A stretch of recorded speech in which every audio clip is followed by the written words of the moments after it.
Hey folks, Jason Pye with Peach Fun, and joined as always by Scott Turner and Buzz Brockway. Guys, it's good to see you both after a week off. Yeah, it was. It feels like it's been decades since we've seen each other. Yeah, That is COVID life. Buzz, did you enjoy your vacation? we did. Yeah, we just went a short little trip, went up to Nashville and marinated in the world of country music for a few days, and it was actually kind of fun. The Johnny Cash Museum, if you haven't been to Nashville and seen the Johnny Cash Museum, it's pretty cool. He was The most American thing I've ever seen in Nashville was Jason Pye wearing a cowboy hat fashioned out of an American flag. That is true, and the picture is on my Instagram for those of you who follow me on Instagram. You just have to go back away. What was that? 2019? Yeah. September of 2019? Yeah, it's coming up on 2 years. Yeah, coming up on 2 years. Yeah, Scott and I were there for an event, and we went on Broadway. It was the only time I've ever been on Broadway, and I remember Broadway being like super. Everything was closed. Do you remember? Like everything was. No, I don't. No, I remember live music pouring out of every bar and like bar hopping. That's what I remember. I remember getting some really good buffalo chicken wing nachos at some place and drinking we had beer. Pizza. That's what I remember. I had pizza that night. We drank a lot of beer and hung out with some state legislators from other states. But anyway, getting away from the point, we're here to talk about Georgia politics, and a lot has happened in the last couple of weeks since we were on. The biggest news probably is that Geoff Duncan, Lieutenant Governor Duncan, is not running for re-election, which I think probably surprised absolutely no one, given that this has been in the media for a few weeks ahead of his official announcement. So, guys, he's going to do his GOP 2.0 thing, which is sort of rebranding the Republican Party. Yeah. So, guys, what do you think? What are you saying? Well, it's he made it official. It had been leaked out. They kind of leaked it out to the media, as you said, Jason, a few weeks earlier. So no surprise. But Geoff, in conversations I've had with Geoff, he's very committed to this idea of what he's calling GOP 2.0, of envisioning a Republican Party, a post-Trump Republican Party that is broad-based and welcoming and growing, and true to conservative principles, but welcoming and growing, and trying to put together a coalition that can win statewide and national elections. So that's, and Geoff, his former political consultant who helped my campaign a little bit too, and has completely turned on him and took some shots at him in the run up to this announcement, and that's kind of unfortunate to see. That seems to be a trend here in Georgia lately. Consultants helping a guy getting elected and then turning their back on him and knifing him. But that's what's going on with Chip Lake and Geoff Duncan, and that's kind of sad to see, because Geoff's a close personal friend. Chip, I think, is a very smart and capable political consultant who's helped a lot of good folks get elected over the years, and so that's kind of sad to see. But Chip was kind of referring to Geoff as an accident, and I don't agree with that at all. Geoff is an incredibly skilled and capable person. He ran a brilliant campaign. He took on David Schaefer, which everybody in the world thought was going to cakewalk into the lieutenant governor's office, and Geoff beat him fair and square. And that's not an accident. That's the result of hard work and good campaigning. And Chip he also comes across really authentic, which David doesn't. Yeah. And so I think, what happens with Geoff's GOP 2.0, we'll see. But I think people selling him short, and people thinking that this will amount to nothing, just need to remember what happened when he ran for lieutenant governor. Yeah. Scott, I mean, I know you're buddies with the lieutenant governor as well, and I'm curious what your 2 cents on this are. My initial reaction is sadness. I do think highly of Geoff. I have fought with Geoff over the last couple of years over various things, mostly how he's handled himself on some key things. He came into office preaching a message of policy over politics, which is something, Buzz and I and a group of us, and that while we were in the House, really tried to live by. And when, a couple of years into his stint as lieutenant governor, it appeared that to me that he had abandoned that, but recently had tried to do his best to repent and get back to those core values. And I was really impressed by that. And I was happy to see him do that. And, and these are not conversations that are, private in any way, because I was pretty darn public in my criticisms at the time. But also, it kind of serves a little bit as a cautionary tale. Geoff came in as a House member running the Senate, and he had to fight and spend a lot of energy to gain the trust so that they would not take the power of the gavel away from him. Because in the Senate, they can do that. They can neuter a lieutenant governor if they want to. And there was a contingency of Republicans in the majority who tried to do that. And Geoff won over the majority of the Republicans in that caucus and went on to do some really good things policy-wise in his first 3 years. Now, the cautionary tale part of it for me is who you surround yourself with as you go into office. And it wasn't like there was nobody telling him, hey, look, you got to watch your back around certain people because they're going to turn on you. And that's what they do. I know for a fact those conversations happened and they were not well received. But it's a cautionary tale. You have to surround yourself with good people who are loyal to the cause of what you're trying to do, and not just some sort of self-serving agenda to line their own pockets, which is what a lot of not all political consultants, but a lot of political consultants do. I think how Chip Lake has behaved is absolutely disgusting. It's repugnant to me that he would do this to Geoff so publicly and so brazenly. The split was not a great one. And it was almost as if Chip didn't like that Geoff had his own mind and own ideas about things.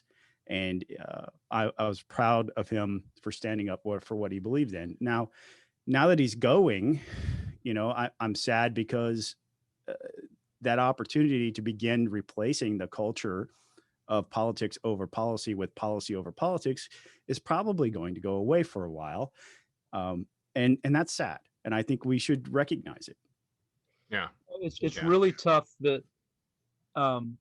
it's really tough to maintain party discipline without being a person who threatens and finds the kind of has the Machiavellian approach to politics where you find somebody's weakness and exploit it.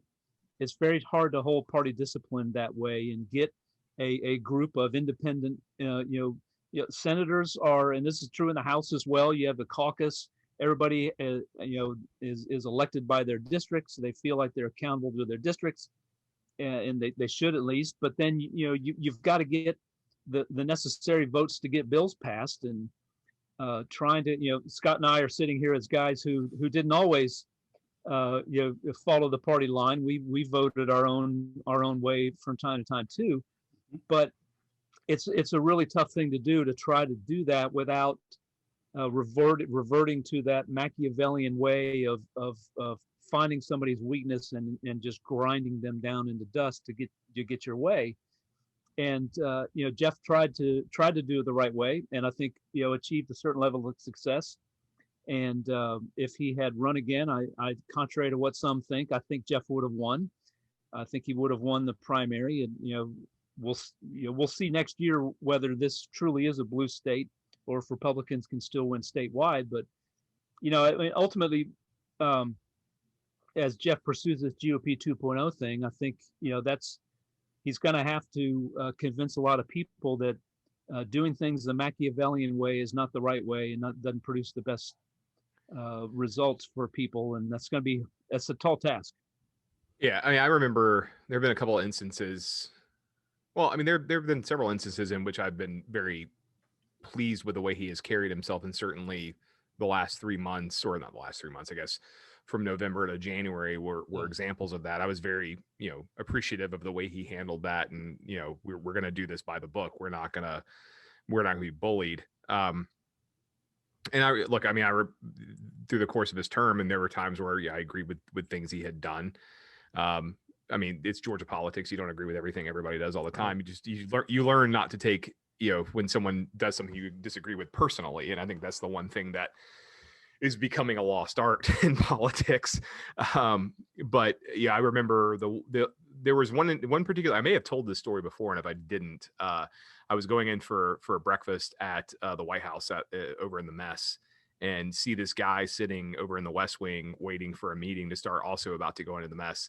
And I was like, I know that person. And I couldn't remember who it was. And Brooke Rollins, I was meeting with a guy from Domestic Policy Council, I think. And or National Economic Council, I can't remember which. Anyway, and he and I were eating breakfast, and Brooke Rollins, who I had known from First Step, walks in with and she stops. She goes, "Wait, you're from Georgia, right?" And I was like, "Yeah." And she goes, "Do you know Geoff Duncan?" And Jeff looks at me and is like, "I thought you were Jason." I was like, "I thought you were Jeff." So yeah, but it was a really, it was a nice little touch of home, where at a time where I wasn't spending a lot of time at home. And we talked very briefly, just about things we wanted to do and what we were working on, and then they went and did their breakfast.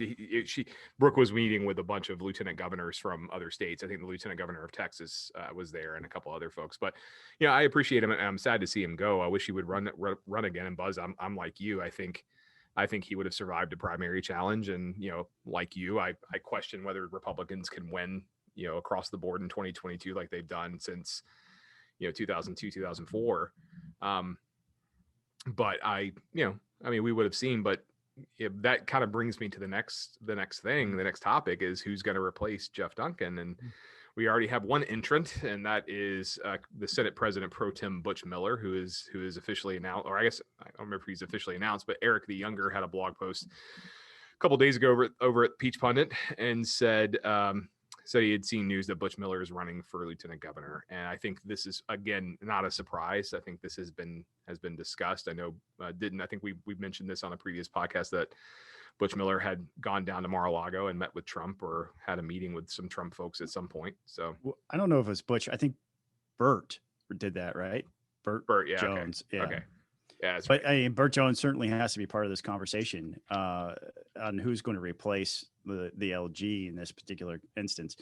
Butch is an affable guy. He you hear his voice on the radio throughout Atlanta, because he works for a car dealership up in Gainesville, and he is just, when you meet him, he's just full of energy and positivity.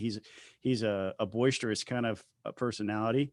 And I think that serves him well on the stump and then on the campaign trail. I think he'll be a very formidable candidate. He also has obviously a very strong grasp on the issues. So he's going to be a strong candidate. I don't think he's going to be the Trump candidate in that particular race. I think we have to talk about Burt Jones as either doing that or running against Kemp. But in that case, you'd have two Trump candidates in Vernon Jones and Burt Jones, just to confuse things a little better, running for the Republican nomination against Brian Kemp. But there's a set of dominoes that will fall with the announced candidacy of Butch Miller, which we'll talk about next, I guess. But I'm not opposed to a Butch Miller LG. There are some things he can win me over on, and I'm sure if I'm talking to him face to face, he would, because he's that charismatic.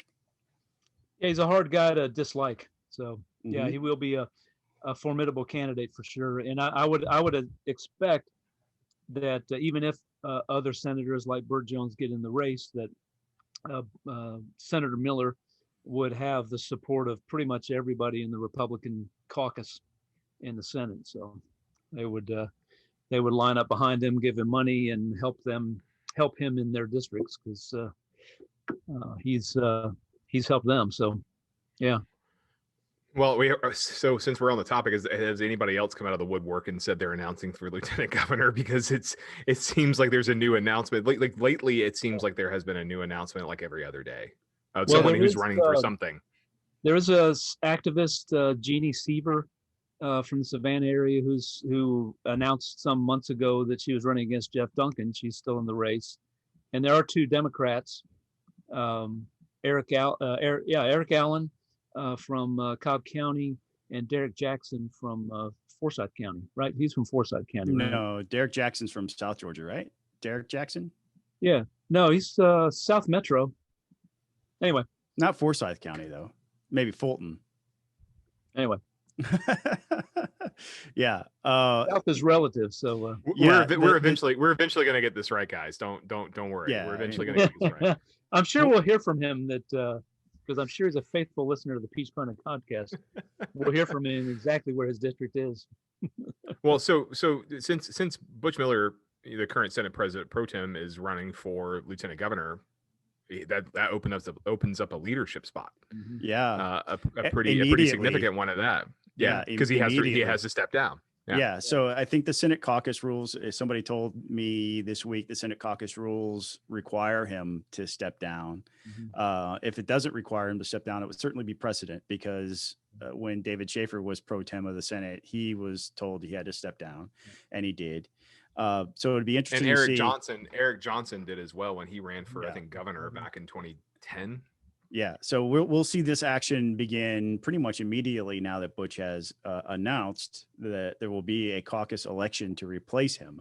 You know, some of the names that we've heard early on, and you know, I tried to fit the time in to give Steve Gooch a call today, and I wasn't able to reach out to him, but I've heard his name, and I've heard Mike Dugan's name as two potential candidates, both of which would create leadership positions downstream, right? You've got Mike is majority leader, and let's not get ahead of the electorate. You're right.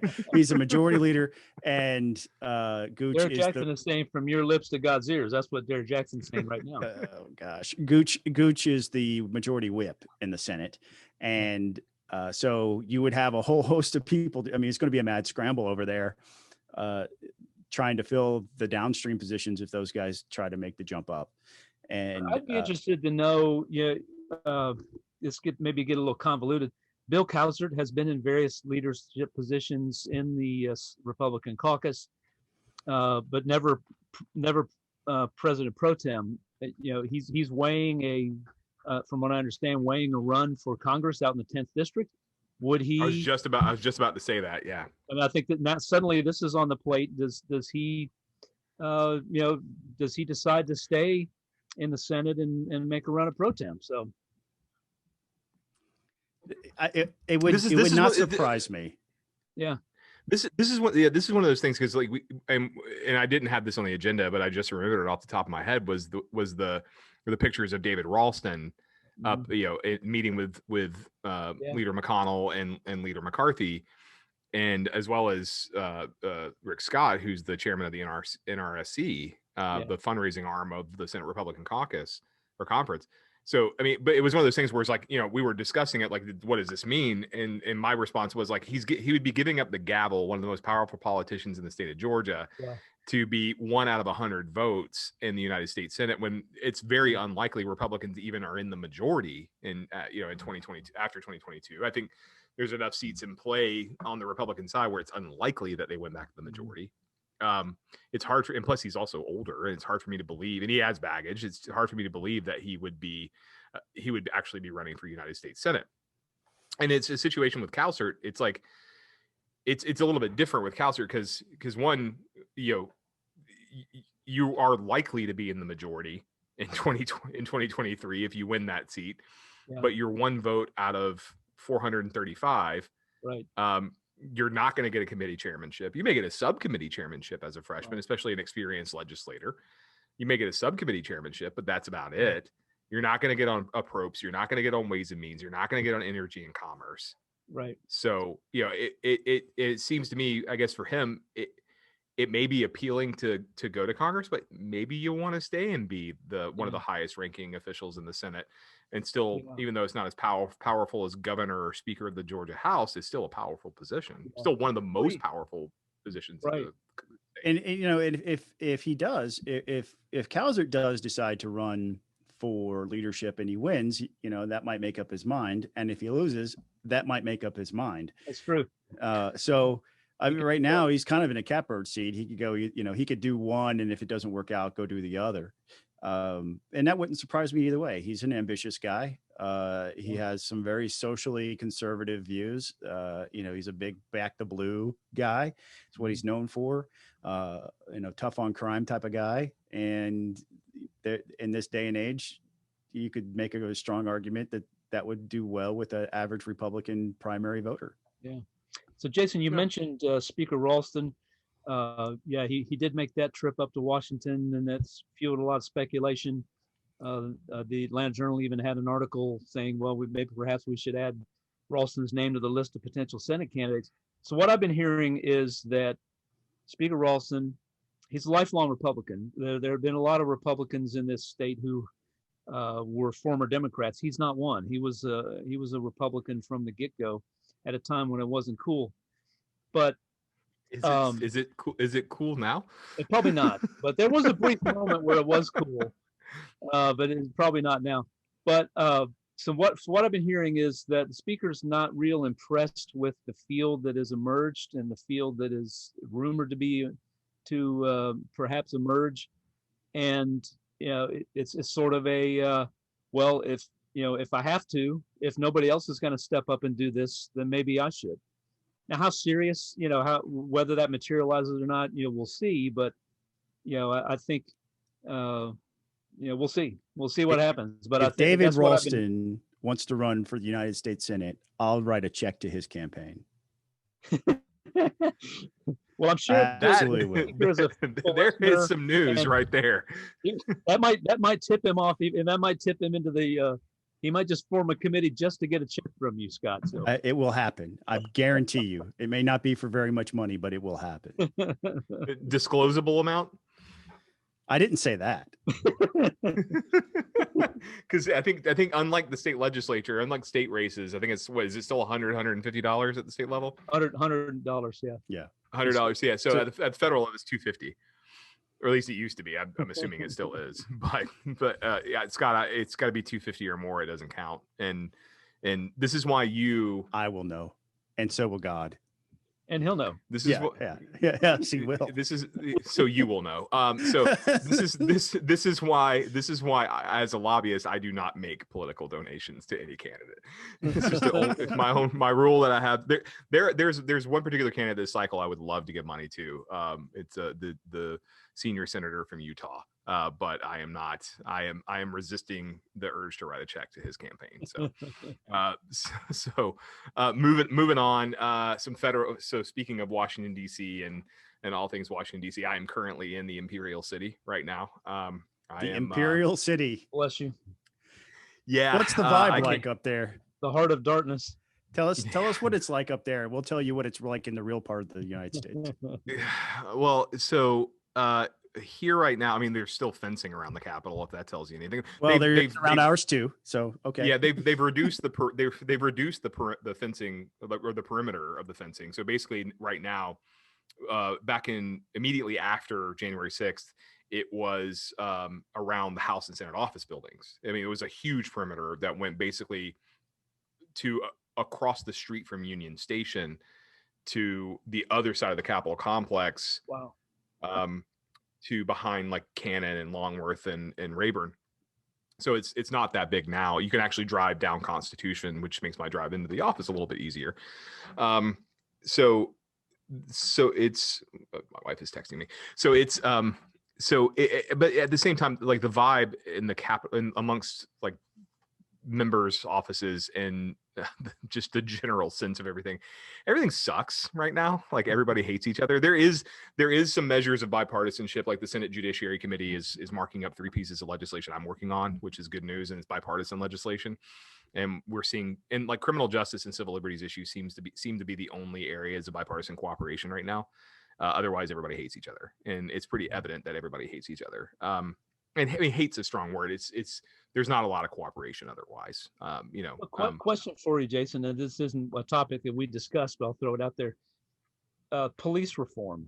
There was an article the other day, looked like Cory Booker and Tim Scott are kind of taking the lead and trying to negotiate something, and it seems like qualified immunity is the hang up. And I thought Tim Scott had a pretty reasonable compromise. Yes, don't lift qualified immunity for individual officers, but lift it for police departments and law enforcement agencies and let them bear the brunt of that risk. So what's really going on? Yeah, so the QI discussion, my understanding is that that's not the only hang up.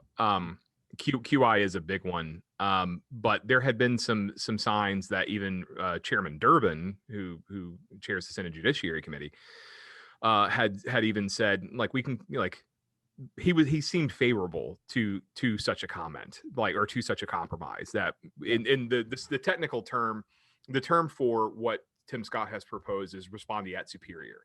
So the employer gets brought in as the defendant in instances of where qualified immunity may be invoked.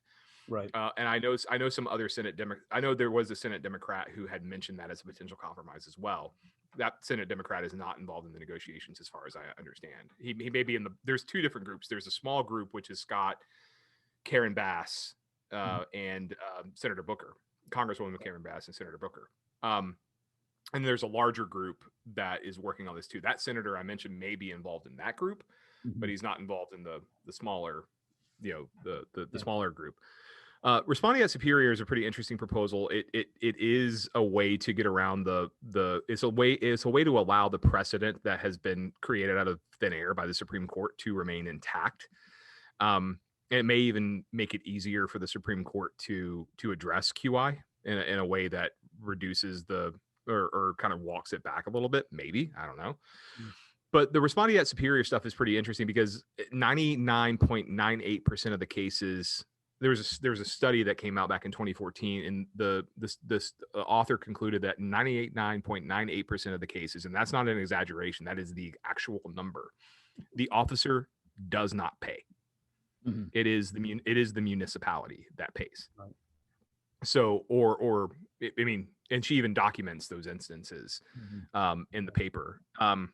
So it's functionally how things are being done already. But the way the Justice and Policing Act, which is the House Democrats bill, handled QI was, we're going to keep the precedent in place except for police officers. That's not a way to handle it. If you're going to get rid of qualified immunity, you get rid of it you get rid of it for everyone. But like I said, my understanding is that's not the only hang up. I really don't know how this is going to play out. I saw a comment today that Scott is essentially saying we have about 3 weeks once we get back to fix this, or to get to this point, to resolve the lingering issues. Yeah, we'll see. I mean, but the bills I'm watching and mark up tomorrow are more first step. There's a First Step Implementation Act, which is just leftovers from the Sentencing Reform and Corrections Act. There's a couple other bills that one of which my organization, the Due Process Institute, effectively wrote. So big deal for us tomorrow, and I think we're going to get those through committee, and we'll get them through, again, in bipartisan fashion. But that's good news. But back to the other sense around Congress. Our good friend up in Northwest Georgia, Congresswoman Marjorie Taylor-Greene, is back in the news once again. She is like Secretary Raffensperger. It's like, we don't want to talk about you, but you make us talk about you. You keep doing stupid things to make us talk about you, right? And also have fun at your expense. Yes. So she has made some comments, Buzz, that I will turn it over to you to read, because she is making comments comparing COVID vaccinations and so on and so forth, making comparisons to the way Jews had to identify themselves ahead of the Holocaust with tattoos and gold stars. So Buzz, go ahead. Yeah. So here's what she said. This was a conversation with the Christian Broadcasting Network's David Brody on a show that he has. And she said, I'm reading this from a CNN article. She said, we can look back at a time in history where people were told to wear a gold star, and they were definitely treated like second-class citizens, so much so that they were put in trains and taken to gas chambers in Nazi Germany. And that's exactly the type of abuse that Nancy Pelosi is talking about. So this is in context of mask requirements and in the House, and asking GOP members to prove that they've been vaccinated before allowing. If you don't want to wear a mask in Congress, then just prove you're vaccinated. And in Marjorie Greene's mind, this is the same as being forced to wear a gold star in Nazi Germany and being put on trains to go to the gas chamber. So that's exactly like that. It's exactly like that. Those are the words she used. It's exactly like she's being put on a train to go die. And look, it's from time immemorial, people with common sense know that making analogies to Nazi Germany or to Nazis or to Hitler always ends badly. But apparently that's lost on the dear Congresswoman. Well, the thing that I think has, and she's consistently doubled down on it too, and that's the frustrating thing, is that she continues to repeat it, and finally it got to a point where Kevin McCarthy, the leader of the House Republican Conference, put out a statement condemning her comments, and but Scott, I'll let you weigh in before I take that go further down that road. You said earlier when we started this conversation, we don't want to talk about this, and we don't. And part of the problem, though, is we have to establish kind of a baseline for common sense and decency, and just the language that we choose when we're trying to make a point. We have to establish some sort of like basic baseline that we can all agree to in common. Yeah. When people stray from that baseline, it's, the more attention we give it, the more oxygen we give it, the bigger the flame becomes. Mm-hmm. She has a devoted following. And the more we talk about this, the more we talk about her and these shenanigans, the more oxygen we give to her popularity. And that's the truth. That's how we got Donald Trump in the first place. The media couldn't stop talking about how outrageous he was. He was the only candidate CNN would cover. We had the most qualified field of candidates I've seen in my lifetime on the stage at one time. Yeah. And we couldn't stop talking about Donald Trump. There is a danger in us, in the media, and I say us, all of us, not just here in the podcast, but all of us, that if we continue to give oxygen to this flame, it will do nothing but grow. At a certain point, we're going to have to ignore the bullshit. We're going to have to ignore the crazy. We're going to have to ignore, pat her on the head, just let her go away. I think the way Kevin McCarthy initially handled it by trying to ignore her was probably the best course of action. Obviously, he bowed to pressure because people were putting pressure on him saying, why aren't you condemning these? Do you agree? Your silence is a tacit admission of agreement. And that's not the case. At a certain point, we have to ignore this stuff. The problem with social media and our politics in our society today is we give way too much credence to the crazy. We have to take it back. I don't disagree with you that we give way too much credence to the crazy, but you're looking at a situation where you had Liz Cheney, who was out there speaking. And look, and I've said this before, I disagree with Liz Cheney on many things. She was not someone I would pick to be, if I was a member of the House Republican Conference, she would not get my vote for chair of the conference. But that said, she was speaking truth to power and calling out January 6th and what happened post November 3rd for what it was. And she lost her seat as, or her chairwomanship as leader of the conference because of it, and because of McCarthy, who got tired of hearing her talk about it. But here's a situation where you have a woman who is batshit crazy, who can't seem to shut the hell up about these stupid conspiracy theories. And in some of the subsequent videos that we've seen come out of her, speaking. I mean, now granted, this happened before she was in Congress, but I'm sorry, I don't think she is a mentally well person. I really don't. Well, you know what? Okay. I mean, we can have a separate debate about that, but she's not chairman of the conference, so she's not being stripped of that. She's already been stripped of all of her committee assignments. What else are you going to do to her? I mean, the more, if you are at a point where you're dangerously close to making her a martyr. And I'm telling you, it will backfire. The blowback that will be created by creating a martyr out of Marjorie Taylor-Greene is epically more dangerous than just ignoring her. But the problem, Scott, is there are problems that, and I agree that if you spend too much time talking about someone, you do make them a martyr. You eventually do make them a martyr. I don't disagree there. But it's a precarious situation because the media pays attention to her. It's not like the media pays attention to her because she is the face of the Republican Party in the media right now. You can't ignore it. But let me finish. So she lost her committee assignments. She wasn't stripped of them by the House Republican Conference. McCarthy only offered one committee assignment to remove her from and wanted to keep her on the other one. He voted against that. Every Republican except for 10 or 11 voted against that when that resolution came to the floor. She has not been punished for any of her actions. She keeps saying stupid stuff, and McCarthy's silence to this point had encouraged it. And there is a step he can take to make a distinction that we're not going to accept her behavior. It is to kick her out of the conference. That is what he should do. There was this time when I was a state rep and I was at the Capitol. I think it was maybe my 4th year. And this activist got way up in my face on the 2nd floor of the Capitol near the southern staircase over there near one of the big conference rooms. And he was in my face so much, saying absolutely insane things. He was accusing people of abusing children because they were trying to seek therapy for autistic kids. And he called that abuse, and it was abusive and physically hurtful to children.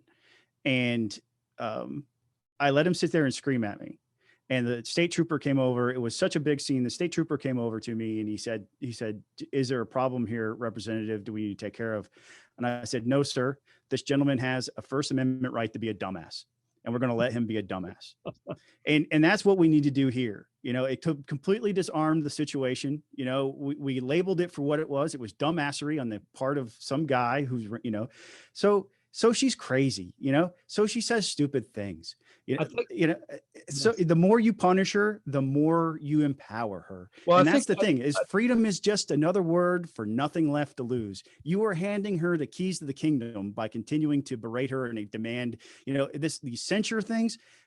Just we're gonna get to that. We're gonna get to that in a second, Scott. But it's part of the conversation. Let me let Buzz jump in here because I want to respond to you.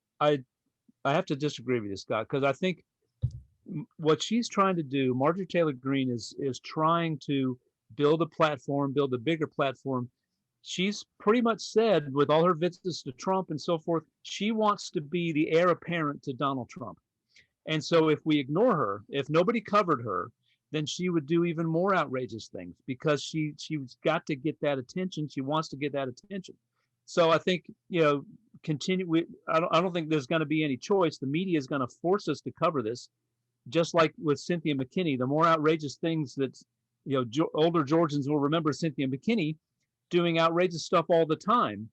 And the media covered it and the right wing ate it up and used her to fundraise for them. And this is what's going to happen.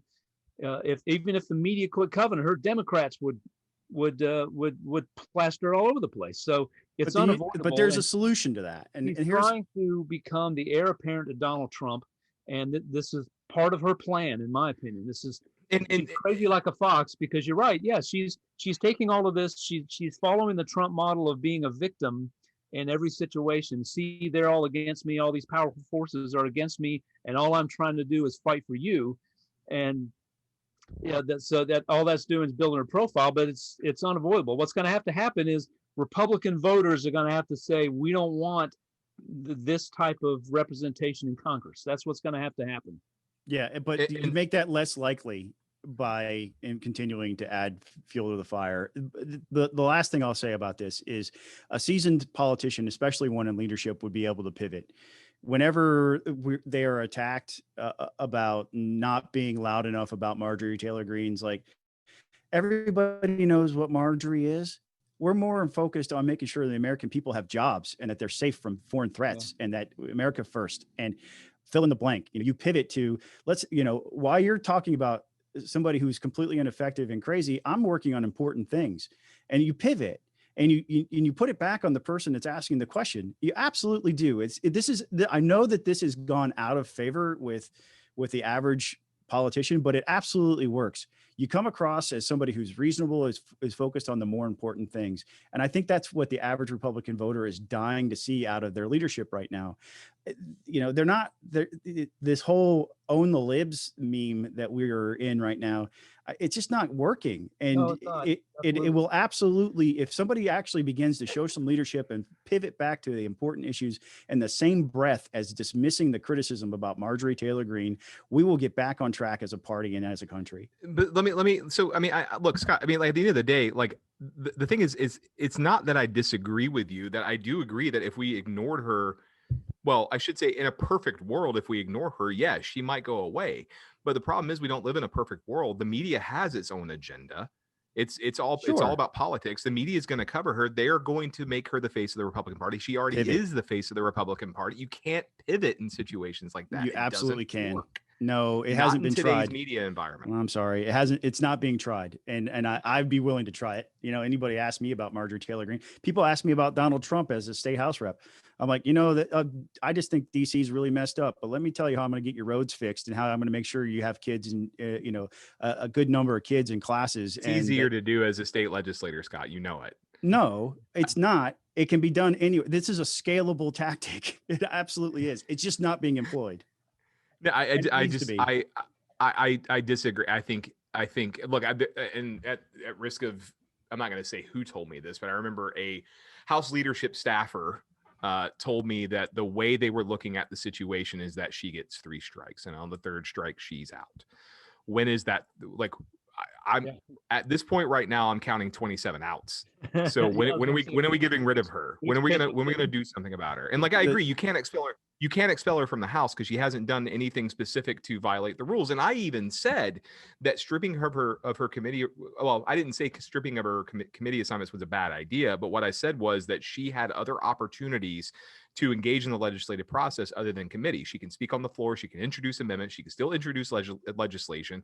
She can, and to some degree, she's actually tried to slow down business to the point at which Democrats have had to pass special rules to consolidate suspension bills into one single bill to have them only do one vote rather than having to do 20 votes on 20 pieces of legislation, because these are bills that are typically not controversial and would pass relatively easily. So she's had some effect still. And those are things that are all well within the rules, but they're amending the rules to get around her to make her completely irrelevant, which she already is anyway. But according to the media, she's not, and the media is what drives the narrative.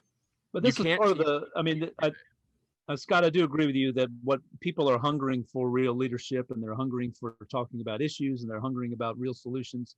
I completely agree with you on all that. And I think, you know, we'll see how this all plays out. But this part of the problem in politics today, and the right and the left do it. Yes, the left is trying to make Marjorie Taylor-Greene the face of the Republican Party. The right is trying to make AOC and the squad the face of the Democratic Party.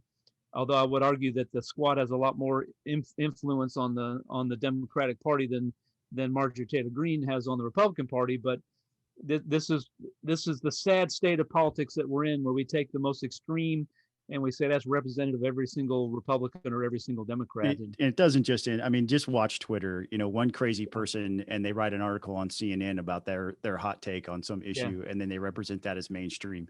We got to get away from it.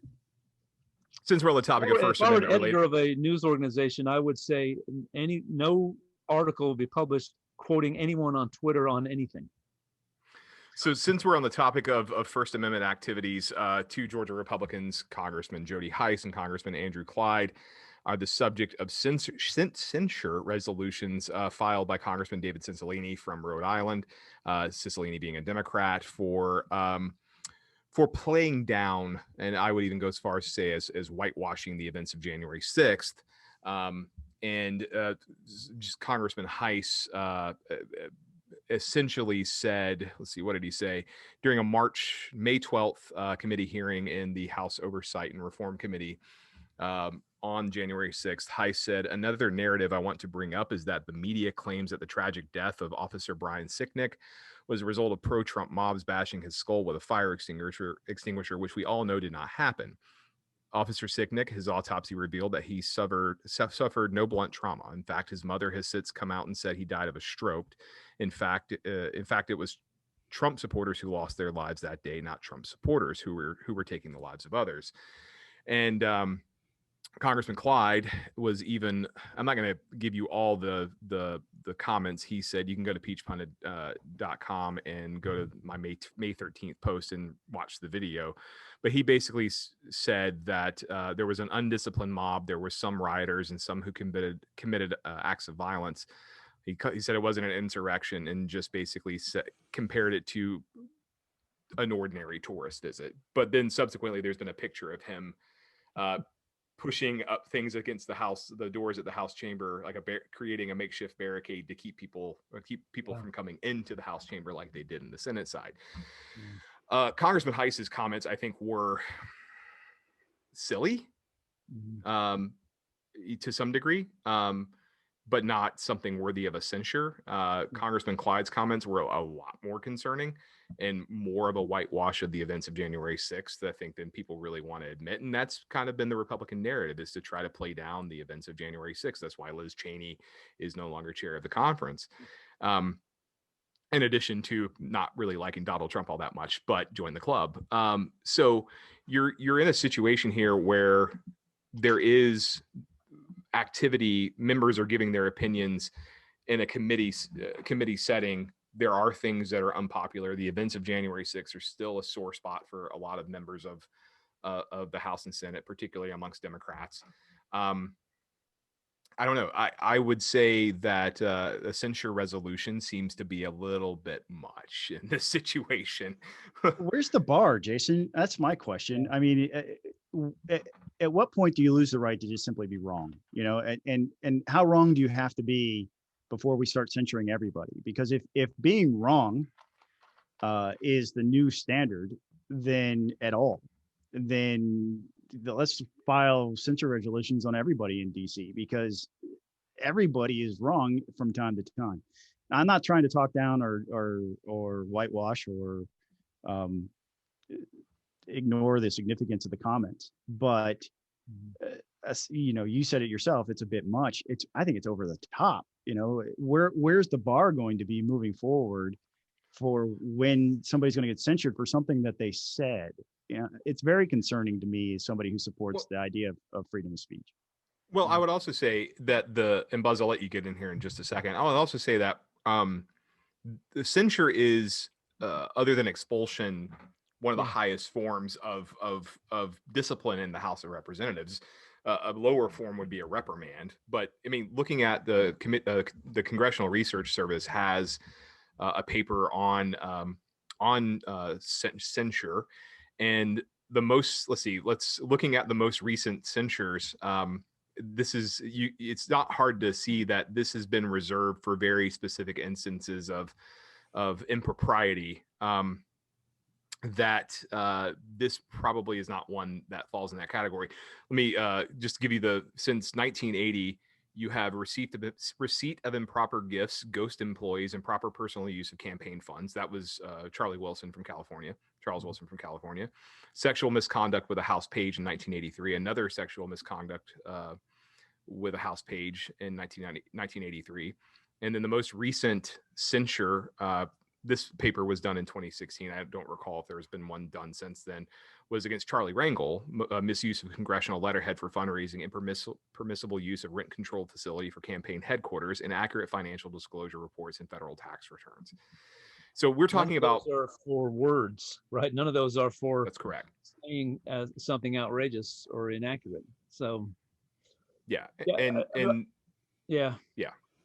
I mean, what these two gentlemen have said are it is an attempt to whitewash, unfortunately, and it's attempt to play down, and it's in keeping. This has been going on since it happened. When early on, lots of people were trying to say, well, no, there weren't any Trump Republicans who went in there. They were all QAnon people going undercover, and to me, it's all part of a pattern of unwillingness to look in the mirror and say, why did we lose this election? Why have these things happened? Why are we no longer popular with the majority of Americans? And pretending that January 6th was not what it was is not helpful. You want anything else you want to add? You want to No, argue with me a little it's bit more? just deeply concerning to me. I hope it doesn't have any type of legs. These resolutions don't have any type of legs, because I think it sets a very dangerous precedent for punishing people for speech. You know, I mean, part of freedom of speech is you're going to be wrong. You know, and that's one of the reasons why it's protected. Is you know, you're not punished for thought. Yeah. And they may think this. They may even come to believe it themselves. They may have convinced themselves that this is true, for whatever reason. But I think it's fundamentally un-American and dangerous to begin punishing people, especially publicly at a high level like this, for statements that they've made. You know, the No, examples that you've given there, the big difference is between something that someone said and something that someone did. And I think actions are punishable. I don't think thoughts are. I would even say a reprimand, which is the next lowest form of discipline, is probably is too much. I mean, for those wondering, the last Georgia Republican who was reprimanded by the House of Representatives was Newt Gingrich in 1997. But though I will note, so for those who want to look these up themselves, it's House Res HRes 419 and HRes 421. The text of those is available online. Each resolution has 20 co-sponsors exactly. Looking through the co-sponsors, it tends to skew very left. You have Rashida Tlaib is on that, Pramila Jayapal, Sheila Jackson Lee. There's Hank Johnson's also on it. But one particular co-sponsor is sticking out, and that's Congressman Jim Cooper from Tennessee, who is not typically known for being far to the left. He is more of a blue dog Democrat. So he is the one anomaly, but I don't think the resolutions are going to move forward. What we shall see, but I don't think that they really have much of a. I don't think they're going to move forward. I think, and we are bordering on the in political theater these days, we have bordered on. We are past the border of absurdity, but this is too much. Penalizing members for their speech during a committee assignment or committee hearing. They're wrong. You can say they're wrong. That should be enough. Yeah. And I You know, in the Georgia state constitution, there's a provision that specifically protects a legislator from being held accountable for something that they say during committee hearing or during the course of their business during a session.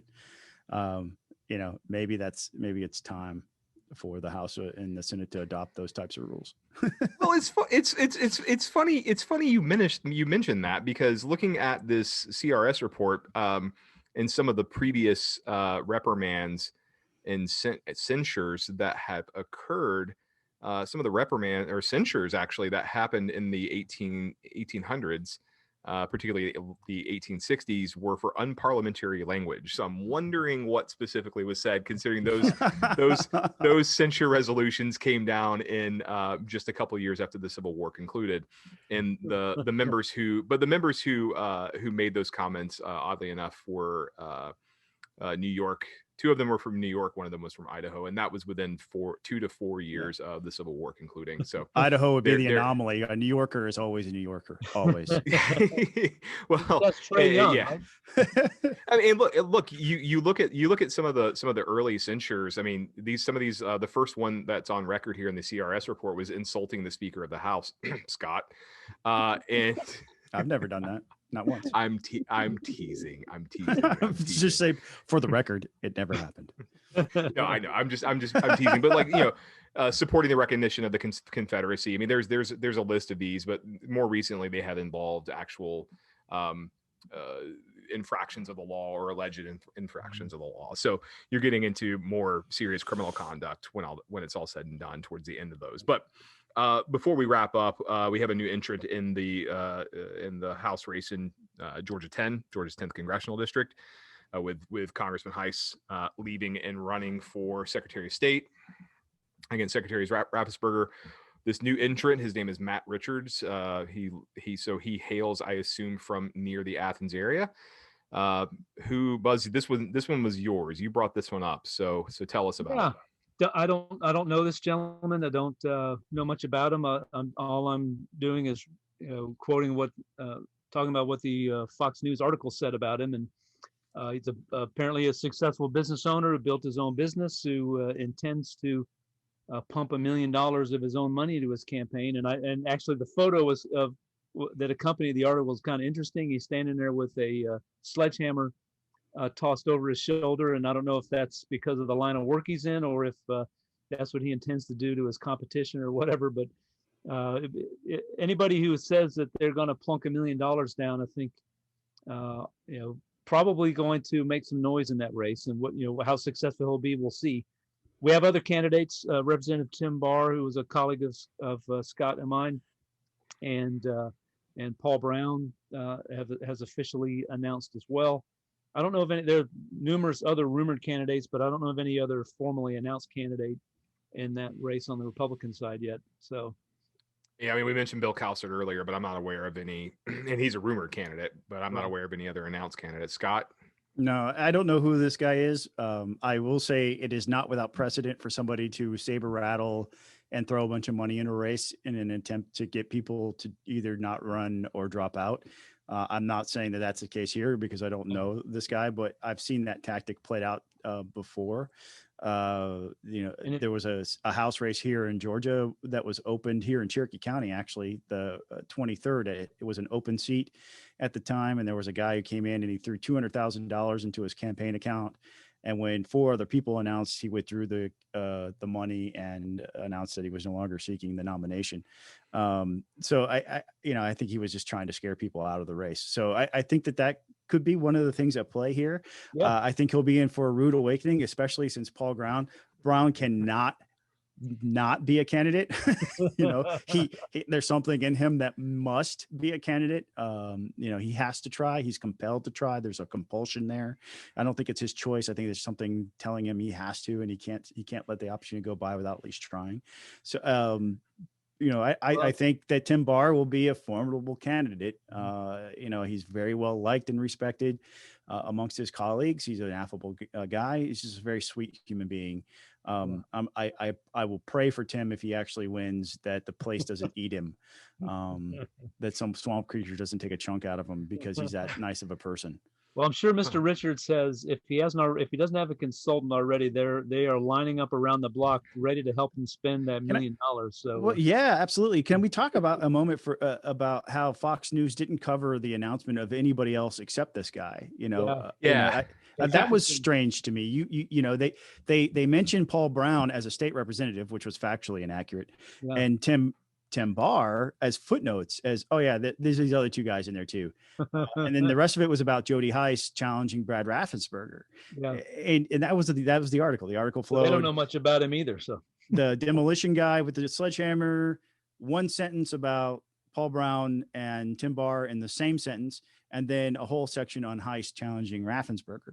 So how is it that this dude got the attention of Fox News so quickly and easily when other candidates who are far more established didn't?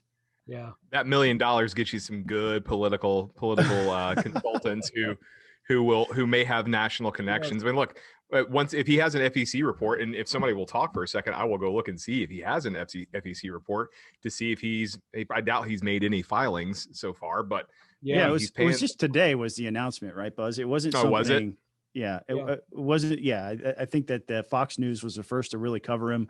I hadn't seen his name rumored through any local media, or the AJC hadn't rumored him for the race. That you get the political jolt from the AJC every day, and sometimes the stuff in there is accurate and other times it's not. And his name has never been floated or mentioned. And we're not attending a rodeo for the very first time here. We're pretty plugged in on the whole grapevine of Georgia politics. I don't even know if this guy's ever been to a Georgia Republican Party meeting. He's just that unknown. Yeah. No, I mean, that certainly seems to be the case. And I'm wondering, I am going to be looking forward to that first quarterly FEC report, and looking at who some of his consultants are, because if there's anything we've learned from Kelly Loeffler's race is that consultants see dollar signs. Yes. They want that 18%. They want that 18% cut for the ad buys, guys. Like that's the political consultant class is literally the worst. One piece of advice, Mr. Richards. The consultant class is literally the worst. You might be throwing $1 million in, but remember this.